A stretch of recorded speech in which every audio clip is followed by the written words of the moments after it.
The Father speaks to his child. You all are able to listen to my voice within yourselves and it will speak to you. Yet how rarely do you humans establish such an intimate bond with me and keep constantly thinking of me.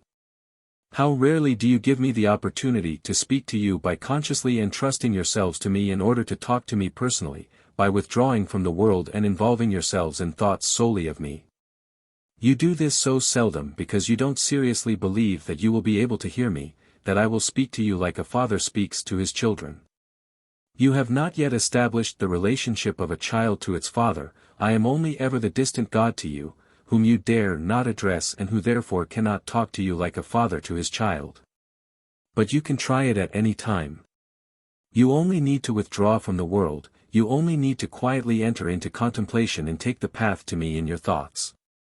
You need only wish to hear my voice and your desire will be fulfilled when you listen attentively and observe the thoughts which arise in you more distinctly, because the more intimately you are giving yourselves to me, the more you will desire to hear me.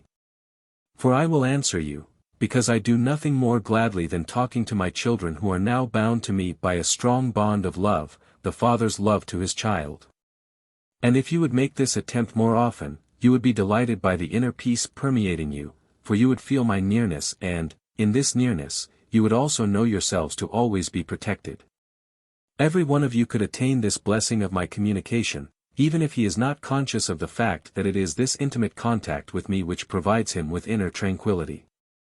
But soon he will not want to miss these hours which he gives to me, which he spends in quiet contemplation, and his soul will mature, for he will never be without a flow of strength when he has looked for and found me. Every thought of me is a blessing.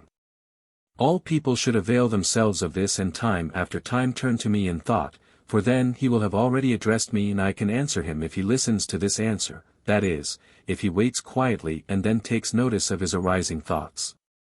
Then he draws me to himself, and thus I can always be with those whose thoughts are with me. They induce my presence themselves, and my presence always has to be of benefit for your souls.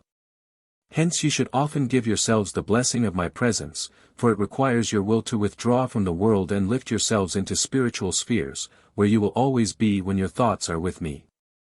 And then your soul will truly not suffer any more, for it will be strengthened by me myself, who has access to it now, who can now speak to and give it what it needs to fully mature during its time on earth. For I want that it should achieve perfection while it is still on earth, and as soon as I can influence the soul directly its perfection will also be guaranteed. And therefore, I want to be able to address it directly, yet your will has to decide that you will intimately devote yourselves to me and desire to hear me. Then I will surely be with you, and I will talk to you like a father to his child whose love I want to win forever. Amen.